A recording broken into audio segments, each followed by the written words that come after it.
और बिना कुछ पूछे सीधा आपको घसीटकर सेल्स के अंदर पटक दिया जाएगा। अब यहाँ काले पानी जेल में ये तेल निकालने का काम बैल नहीं बल्कि इंसान ही करते थे। कई बार तो ऐसा भी होता था कि कैदी लूज मोशंस के चक्कर में बेहाल था, लेकिन उसे उसी हालत में कोलू चलाते रहना पड़ता था। वहाँ इंसान को इंसान नहीं, जानवर भी नहीं, उससे भी नीच समझा जाता था। ऐसे केस में पहले तो उससे ही अपनी गंदगी साफ करवाई जाती थी, फिर उस कैदी को उठा के एक टॉर्चर डिवाइस में डाल दिया जाता था। 3-4 दिनों तक वहाँ बंद रखते थे और ये सब होता था सबके सामने। उन्होंने भी वही सब झेला जो बाकी पॉलिटिकल प्रिजनर्स झेल रहे थे, भूख, मार, दर्द और आइसोलेशन। लेकिन एक दिन उनकी हिम्मत टूट गई और उन्होंने अपने सेल में ही आत्महत्या कर ली। लग रहा था कि अब ये नरक का दरवाजा हमेशा हमेशा के लिए बंद हो गया है, लेकिन फिर आया साल 1942। दुनिया की सबसे खतरनाक जेलों में से एक काला पानी जेल के अंदर दिन भर में कैदियों पर जो अत्याचार होते थे वो देख के आप सोच में पड़ जाओगे। अपने देश के फ्रीडम फाइटर्स को देश से अलग करने के लिए ही अंग्रेजों ने ये जेल जानबूझ के इंडिया से 1255 किलोमीटर दूर अंडमान एंड निकोबार आइलैंड्स में बनवाई थी। आज की इस 3D एनिमेटेड वीडियो में हम काला पानी जेल के स्ट्रक्चर को समझेंगे, कैदियों की डेली लाइफ पर नजर डालेंगे और अच्छे से समझेंगे कि वीर सावरकर के साथ बाकी फ्रीडम फाइटर्स के ऊपर भी पूरे दिन भर में इस जेल में क्या क्या अत्याचार अंग्रेजों के द्वारा किए जाते थे। लेकिन हर बार की तरह शुरू से शुरू करते हैं। देखो, ये है इंडिया, ये है बे ऑफ बंगाल और यहाँ पे सिचुएटेड है अंडमान एंड निकोबार आइलैंड्स। ये पूरा आइलैंड ग्रुप 2 मेन पार्ट्स में डिवाइडेड है, अंडमान आइलैंड्स और निकोबार आइलैंड्स। और अंडमान आइलैंड्स भी छोटे छोटे पार्ट से बना है, जैसे north Andaman, middle Andaman, south Andaman और लिटिल अंडमान। इन्हीं में से साउथ अंडमान वाले हिस्से में लोकेटेड है पोर्ट ब्लेयर, जो पूरे अंडमान एंड निकोबार आइलैंड्स की कैपिटल है। और इसी पोर्ट ब्लेयर के अंदर बसी है ये काला पानी जेल। लेकिन सवाल ये है कि आखिर इस जेल का नाम काला पानी पड़ा ही क्यों? देखो, हिंदू धर्म में एक पुराना बिलीफ था, अगर कोई समुद्र पार कर ले तो वो अशुद्ध माना जाता था और ऐसे बंदे को समाज से बाहर कर दिया जाता था। प्योरिटी का एक एंशिएंट बिलीफ ये भी था कि गंगा नदी के पास रहने वाले लोग ज्यादा पवित्र होते हैं और जैसे जैसे आप गंगा से दूर होते जाते हो वैसे वैसे आप अशुद्ध होते जाते हो। 500 BCE के आसपास लिखी गई ये किताब बौधायना धर्म सूत्र में भी अलग अलग रीजंस मेंशन है जिनसे कोई भी बंदा इम्प्योर हो सकता है। उनमें से एक है सी ट्रेवल। इनफैक्ट लोग इस बात से इतना डरे हुए थे कि समुद्र पार करने के लिए कुछ लोग तो अपना धर्म तक बदल देते थे, हिंदू से मुस्लिम बन जाते थे। और ये सिर्फ पुराने जमाने की बात नहीं है, आज भी आंध्र प्रदेश के तिरुपति टेम्पल में ये रूल फॉलो होता है। अगर कोई पंडित समुद्र के रास्ते ट्रेवल कर ले तो उसे मंदिर के गर्भगृह यानी कि भगवान की मूर्ति जहाँ रखी होती है उधर घुसने तक की परमिशन नहीं मिलती। इवन आप इस बात पे बिलीव नहीं करोगे कि जब गांधी जी अपनी पढ़ाई करने के लिए इंग्लैंड जाने वाले थे तो उनके अपने गांव वालों ने भी उनको समाज से बाहर कर दिया था। रीजन तो आप समझ ही चुके हो, सी ट्रेवल। अब इंडिया में समुद्र के रास्ते ट्रेवल करना तो पहले से ही एक बड़ा टैबू था। ब्रिटिशर्स ने इस बात का पूरा फायदा उठाया। 1857 की क्रांति के बाद जब पूरे देश में अंग्रेजों के खिलाफ बगावत फैल गई तो उन्हें समझ आया सिर्फ गोली मार देना काफी नहीं है, उन्हें उन लोगों को तोड़ना होगा जो आजादी के लिए लड़ रहे हैं। उनका हौसला, उनकी सोच, सब कुछ। तब अंग्रेजों ने इस सी ट्रेवल को अपना बेस्ट मूव बनाया। ब्रिटिशर्स ने सोचा जब सिर्फ समुद्र पार करने से ही किसी का धर्म, समाज और पहचान छिन जाती है तो क्यों ना एक ऐसी जगह बनाएं जहां सिर्फ पनिशमेंट ही नहीं बल्कि इंसान की पूरी सोशल लाइफ ही खत्म हो जाए, यानी उसकी सोशल डेथ हो जाए। और इसी सोच के साथ उन्होंने इस बे ऑफ बंगाल के बीचों बीच इंडिया से हजारों किलोमीटर दूर ये काला पानी जेल बनवा दी। साल 1986 में इस जेल का कंस्ट्रक्शन शुरू हुआ। अब जेल बनाने के लिए अंग्रेज खुद तो काम करने से रहे, इसलिए उन्होंने इंडिया की अलग अलग जेलों से कैदियों को अंडमान भेजना शुरू किया और उन्हीं से ही ये जेल बनवाई। जेल बनने में तो टाइम लगता, तो पहले जेलर और ऑफिसर्स के रहने के लिए क्वार्टर्स बनाए गए। पूरी जेल बनने में 10 साल लगे और लगभग 5,17,000 रुपए का खर्चा आया। जो बिल्डिंग का सामान था वो बर्मा यानी कि म्यांमार से मंगवाया गया था। इस जेल को बनाने में 20,000 क्यूबिक फीट लोकल पत्थर और 30 लाख ईंटें यूज हुई और ये ईंटें भी कैदियों से ही बनवाई गई थी। इस जेल की सबसे यूनिक और डेंजरस चीज थी इसकी डिजाइन। इस डिजाइन का आइडिया आया एक मिथोलॉजिकल ग्रीक कैरेक्टर आर्गस पेनोप्टस से।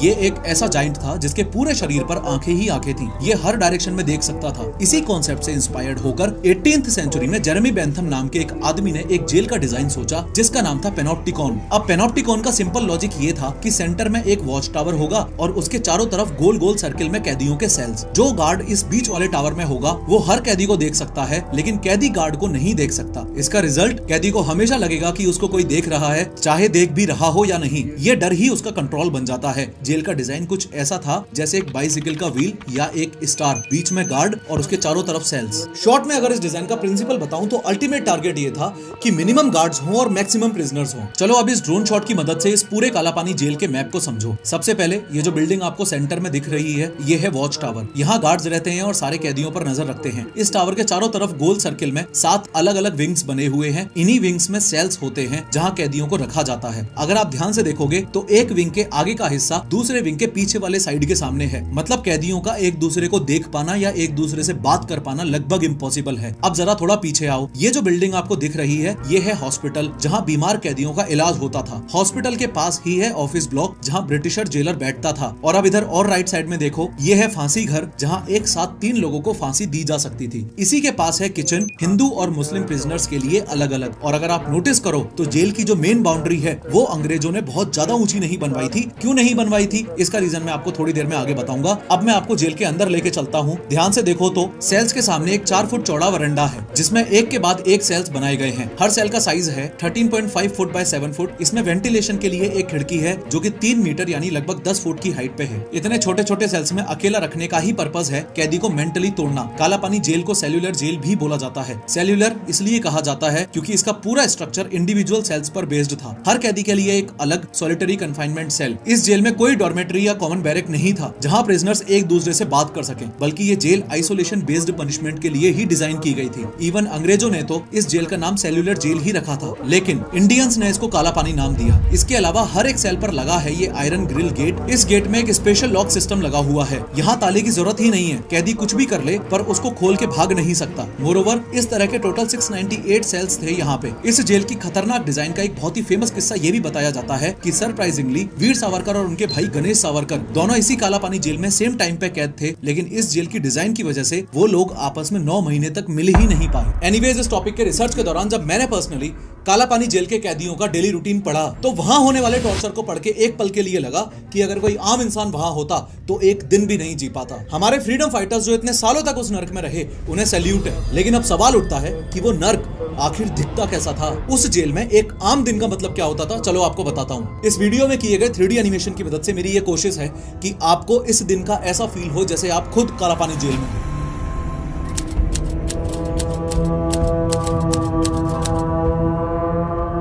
जैसे मान लो आपको काला पानी की सजा हो गई तो सबसे पहले तो आपको हथकड़ी लगा के एक शिप में भरा जाएगा, फिर चेन्नई या कोलकाता जैसे पोर्ट से आपको अंडमान आइलैंड्स में ट्रांसफर किया जाएगा। आपको पहुंचने में 3-4 दिन का टाइम लगेगा। अंडमान आइलैंड्स पहुंचते ही अपने आप को ढकने के लिए आपको सिर्फ एक पतला सा कपड़ा और एक लंगोट दी जाएगी और उसके बाद आपके गले में लटका दिया जाएगा एक ID टैग, जिस ID टैग पर आपका नाम लिखा होगा। यहाँ आपको एक चीज और बता दूं, जितने भी कैदी इस काला पानी में आते थे उनको 2 कैटेगरीज में डिवाइड किया जाता था। D यानी डेंजरस, PI यानी कि परमानेंटली इनकार्सरेटेड। एक एक करके दोनों कैटेगरीज को समझते हैं, लेकिन शुरुआत डेंजरस कैटेगरी से करते हैं। डेंजरस प्रिजनर का मतलब है एक ऐसा कैदी जिसे अंग्रेज सबसे खतरनाक या रिबेलियस समझते हैं और जिस पे हमेशा नजर रखना जरूरी होता है। इस कैटेगरी में ब्रिटिशर्स ने वीर सावरकर को रखा था। देखो, साल 1909 के दौरान वीर सावरकर लंदन के इंडिया हाउस के मेन लीडर थे। ब्रिटिश गवर्नमेंट ने सावरकर पर waging war against the crown sedition यानी कि देशद्रोह और रिवॉल्यूशनरी कॉन्स्पिरेसी के चार्जेस लगा के उन्हें मार्च 1910 में अरेस्ट कर लिया। अरेस्ट करने के बाद उन्हें एक शिप में बंद करके इंडिया ले जाया जा रहा था, लेकिन जब वो शिप फ्रांस के मर्सिली पोर्ट पर कुछ देर के लिए रुका तब सावरकर ने वॉशरूम जाने का बहाना बनाया। वहां से सावरकर एक छोटी सी खिड़की से निकले, समंदर में कूद गए और तैरते तैरते फ्रांस के एक एरिया में पहुंच गए। ब्रिटिशर्स ने वीर सावरकर को बाद में अरेस्ट करके इंडिया भेज दिया। इसी वजह से ब्रिटिशर्स को वीर सावरकर से एक अलग ही लेवल का डर था और इसी रीजन से उन्हें डेंजरस प्रिजनर की कैटेगरी में रखा गया था और उनका सेल भी बाकी सबसे अलग था। देखो, ये गेट के बाद एक और लोहे का गेट यानी कि डबल सिक्योरिटी। ब्रिटिशर्स बस एक इस चीज से डरते थे कि सावरकर कहीं फिर से उनके हाथ से ना निकल जाए। इसके अलावा परमानेंटली इनकार्सरेटेड का मतलब होता है ऐसा कैदी जिसे जिंदगी भर के लिए जेल में ही डाल दिया गया हो बिना किसी रिलीज के चांस के। इस कैटेगरी में एक नाम आता है बरिंद्र कुमार घोष का। बरिंद्र कुमार घोष साल 1908 के अलीपुर बॉम्ब केस के मास्टरमाइंड थे। उन्होंने ब्रिटिश जज को मारने की कोशिश की थी। ब्रिटिशर्स ने उन्हें बहुत डेंजरस माना और उन्हें जिंदगी भर के लिए कालापानी जेल भेज दिया था। यहाँ एक बात और बता दूं, कोई भी कैदी डेंजरस और परमानेंटली इनकार्सरेटेड वाली दोनों ही कैटेगरीज में भी आ सकता है। यानी कोई कैदी डेंजरस होने के साथ साथ जिंदगी भर के लिए भी जेल में हो सकता है और ये भी हो सकता था कि किसी कैदी को कुछ टाइम जैसे 10-20 साल की ही सजा हुई हो। एक इंपॉर्टेंट बात यह भी है कि ब्रिटिशर्स ने सिर्फ जेल नहीं बनाई थी,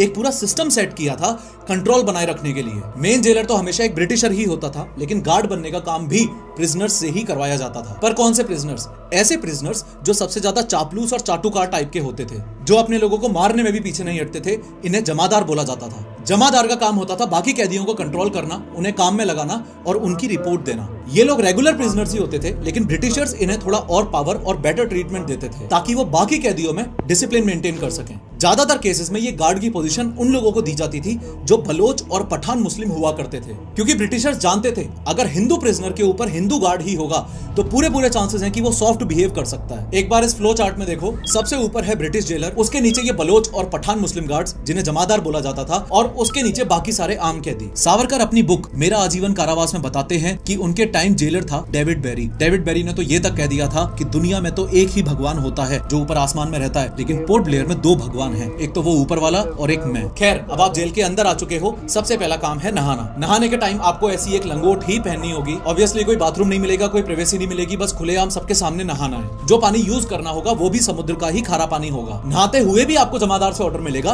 कितना पानी लेना है, कब खुद को रगड़ना है और कब खुद पे पानी डालना है, एक्सेट्रा एक्सेट्रा। 3 कटोरे पानी से ज्यादा पानी भी नहीं मिलेगा किसी को, और अगर आपने ज्यादा पानी ले लिया तो उसकी कीमत खतरनाक मार से चुकानी होगी। अब जेल में एंट्री के बाद आपको इनमें से एक तरह की हथकड़ी पहनाई जाएगी, चेन फेटर्स, बार फेटर्स या क्रॉस बार फेटर्स, और बिना कुछ पूछे सीधा आपको घसीटकर सेल्स के अंदर पटक दिया जाएगा। लेकिन ये तो सिर्फ शुरुआत है, असली खेल तो कल शुरू होगा जब आपको मिलेगा काम। सुबह 6 बजे आपको बाहर लेके आया जाएगा और अलग अलग तरह के कामों में लगा दिया जाएगा। काला पानी जेल में रोज गाड़ी भर के हजारों नारियल आते थे और कैदियों को 4 अलग अलग ग्रुप्स में डिवाइड किया जाता था। पहले ग्रुप का काम है नारियल छीलना। अब आपको लगेगा अरे नारियल छीलने में तो क्या ही है, ये तो मैं 1 सेकंड में कर दूं, पर आपको बता दूं ये नारियल आपको हाथ से छीलने होंगे। वीर सावरकर ने अपनी बुक मेरा आजीवन कारावास में बताया है कि कैसे नारियल छीलते वक्त उनके हाथों से खून बहता रहता था। दूसरे ग्रुप का काम होता था नारियल फोड़ना। ये नारियल आपको एक झटके में ही फोड़ना होगा और नेक्स्ट ग्रुप को देना होगा। तीसरे ग्रुप का काम है जो नारियल फूटा है उसका पानी कलेक्ट करना और उसको बाल्टी में भर के ले जाना। फाइनली चौथे ग्रुप का काम है टूटे हुए नारियल को खुरपे से काटकर अलग करना, यानी कि कोकोनट को शेल से अलग करना। यहाँ गार्ड्स को जब मर्जी आती थी किसी भी छोटी सी बात पर कैदियों को पीट देते थे। कभी बोलते थे कि तुमने नारियल चुराया है, तो कभी बिना किसी वजह के भी डंडे बरसा देते थे। वीर सावरकर ने अपनी किताब में एक इंसिडेंट बताया है कैसे सिर्फ कहा सुनी होने पर पठान जेलर हिंदू कैदियों पर रिलीजन के नाम पर गुस्सा निकालते थे। साला काफिर है ऐसे बोलकर मारते थे। इसके अलावा नारियल छीलने के बाद बचे हुए छिलके का भी यूज किया जाता था। उन छिलकों को पहले सुखाया जाता, फिर उनमें से कूट कूट के फाइबर्स निकाले जाते और फिर उन फाइबर्स को साफ करना पड़ता था। इतना सब होने के बाद भी अगर किसी ने बस एक कैदी से बात भी कर ली तो उनका बुरा हाल कर दिया जाता था। ये तो एक काम था। अब दूसरा इससे भी खतरनाक काम है तेल निकालना। आपने गाँव में देखा होगा एक बैल एक बड़ी सी चक्की घुमाता है और उसमें से नारियल या सरसों का तेल निकलता रहता है, जिस पर कोलू का बैल नाम से कहावत भी कही जाती है। अब यहाँ काले पानी जेल में ये तेल निकालने का काम बैल नहीं बल्कि इंसान ही करते थे। कैदी को उस कोलू मशीन से जोड़ दिया जाता था और पूरे दिन उसे घुमाते रहना पड़ता था। लोहे की एक भारी चक्की टाइप का कोलू होता था जिसे हाथों से घुमाना पड़ता था। अगर आप कमजोर हो या थोड़ा भी रुक गए तो जमादार आपके ऊपर चीखेगा कि अरे बैठो मत, शाम तक तेल पूरा करना है, नहीं तो पिटोगे और सजा होगी वो अलग। अगर थक जाओगे तो भी रुकने का कोई ऑप्शन नहीं है,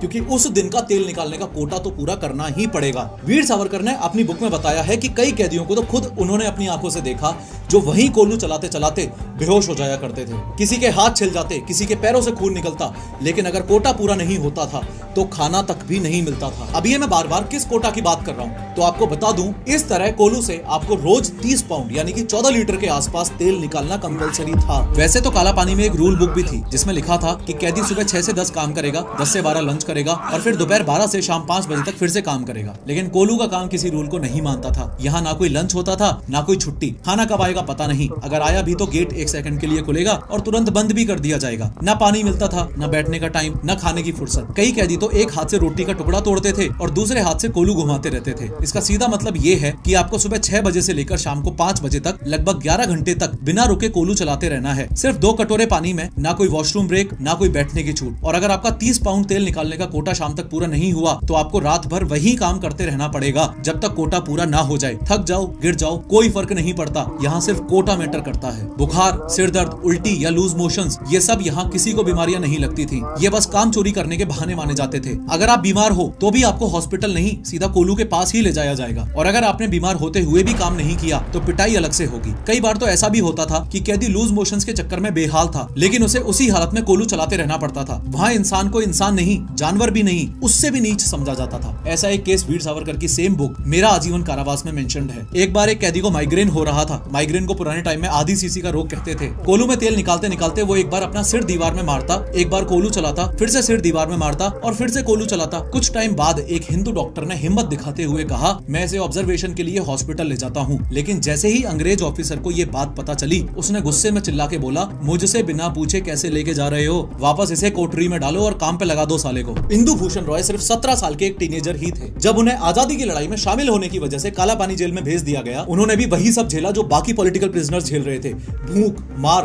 दर्द और आइसोलेशन। लेकिन एक दिन उनकी हिम्मत टूट गई और उन्होंने अपने सेल में ही आत्महत्या कर ली। ऑन टॉप ऑफ एवरीथिंग, यहाँ वॉशरूम जाना भी एक सजा जैसा था। आप अपनी मर्जी से कभी भी कहीं भी नहीं जा सकते थे। सिर्फ 3 ही फिक्स्ड टाइम थे, सुबह, दोपहर और शाम। अगर उसके अलावा आपको जरूरत पड़ गई तो समझ लो डंडे जरूर पड़ेंगे। शाम 6 बजे के बाद आपकी कोठरी बंद हो जाएगी और वो अगले दिन सुबह 6 बजे ही खुलेगी, यानी 12 घंटे तक नो वॉशरूम। रूल ये था कि इस दौरान किसी को टॉयलेट की जरूरत नहीं पड़नी चाहिए। आप चीखो, चिल्लाओ, लेकिन आपको बाहर निकालने के लिए कोई नहीं आएगा। पर अब शरीर थोड़ी ना ऐसे रूल्स को फॉलो करता है, तो इसके लिए सेल में आपको ये जो छोटा सा मटका दिख रहा है ना, इसे यूज में लिया जा सकता था। ये मटका भी इतना छोटा होता था कि कोई सेंस ही नहीं बनता था, तो कई बार कैदी दीवारों पे या जमीन पे ही कर देते थे। ऐसे केस में पहले तो उससे ही अपनी गंदगी साफ करवाई जाती थी, फिर उस कैदी को उठा के एक टॉर्चर डिवाइस में डाल दिया जाता था। 3-4 दिनों तक वहाँ बंद रखते थे और ये सब होता था सबके सामने, ताकि बाकी सभी कैदियों के अंदर डर बना रहे। अब जब इस तरह के टॉर्चर डिवाइसेस में खड़े हो तो भी वॉशरूम यूज करना अलाउड नहीं था। जैसे खड़े हो वैसे ही खड़े रह के एक्सक्रीशन करना पड़ता था। बात तो ये भी सच है कि कई बार तो मिट्टी के तेल या केरोसिन ऑयल में बना हुआ दलिया कैदियों को दे दिया जाता था। कहने को तो हफ्ते में 2 बार दही भी दिया जाता था, लेकिन वो भी कैदियों को कंट्रोल करने वाले जमादार ही ले लेते थे। सब्जियां जेल के बाहर के जंगलों से काट के लाई जाती थी, उसमें सांप, कन खजूरा और लीच भी आ जाते थे। इन्हीं सांप और कन खजूरों के साथ सब्जियां बना दी जाती थी और कैदियों को खाने के लिए दे दी जाती थी। उससे खराब बात यह है कि आपको वो खाना भी पड़ेगा बिना कुछ बोले। इसी खराब खाने के लिए एक बार वीर सावरकर ने प्रोटेस्ट भी किया था। तब डेविड बेरी यानी कि वहां के जेलर ने यह कह दिया था कि इस खाने को खा के आज तक तो कोई मरा नहीं, तो तुम्हें भी कुछ नहीं होगा, चुपचाप खा लो। बात इतनी सी थी कि अगर नहीं खाया तो बुरी तरह पिटोगे। इवन चाहे सर्दी हो, गर्मी हो या बरसात हो, कैदियों को तो जमीन पे खुले में बैठ के ही खाना पड़ता था। गलती से अगर कोई पेड़ के नीचे चला गया तो ऐसी मार पड़ती थी कि इंसान की रूह तक कांप जाती थी। इसी सीक्वेंस में साल 1933 में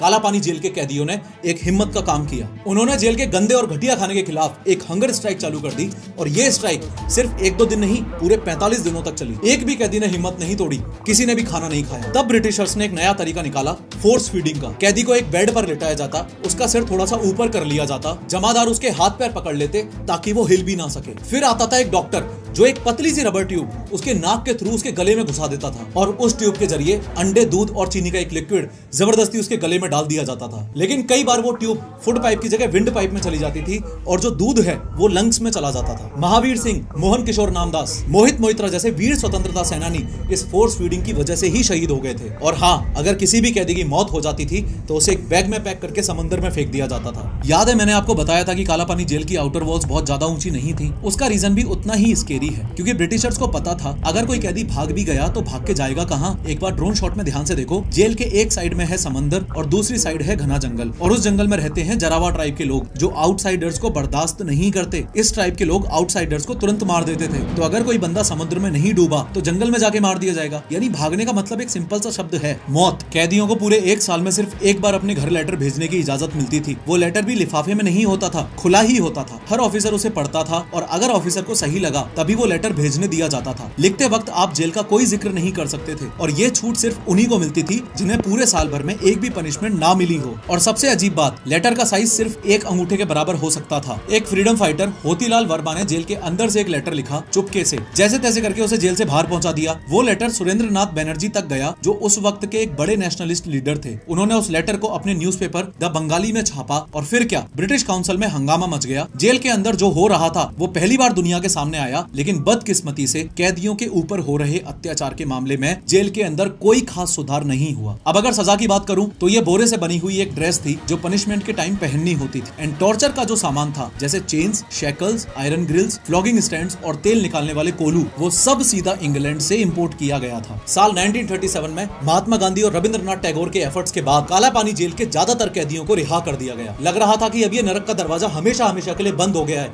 लेकिन फिर आया साल 1942 यानी कि वर्ल्ड वार 2 का टाइम। जापान की आर्मी ने अंडमान पर कब्जा कर लिया और फिर कालापानी जेल का एक नया प्लस और भी डरावना एक और चैप्टर शुरू हुआ। ब्रिटिशर्स तो सिर्फ आम आदमियों को ही टॉर्चर करते थे, लेकिन जापानीज ने तो महिलाओं और बच्चों को भी इस कालापानी जेल में बंद करना शुरू कर दिया। 29 दिसंबर 1943 को सुभाष चंद्र बोस पोर्ट प्लेयर आए और पहली बार वहां तिरंगा फहराया। उन्होंने कालापानी जेल भी विजिट किया, उसकी फोटोज भी आपको मिल जाएंगी। लेकिन जापानीज आर्मी ने उन्हें सिर्फ वही हिस्सा दिखाया जो पूरी तरह से साफ सुथरा था। जहां जापानीज आर्मी ने कैदियों को सच में बंद कर रखा था, वो हिस्सा कभी सुभाष चंद्र बोस को दिखाया ही नहीं गया। खैर, इस जेल में 7 विंग्स थी, जिनमें से 2 तो अर्थक्वेक से टूट गईं और 2 विंग्स को जापान वालों ने तोड़ दिया बंकर बनाने के लिए। अभी सिर्फ ये वॉच टावर, विंग 1, 6 और 7 ही बचे हैं और आज कालापानी जेल एक म्यूजियम बन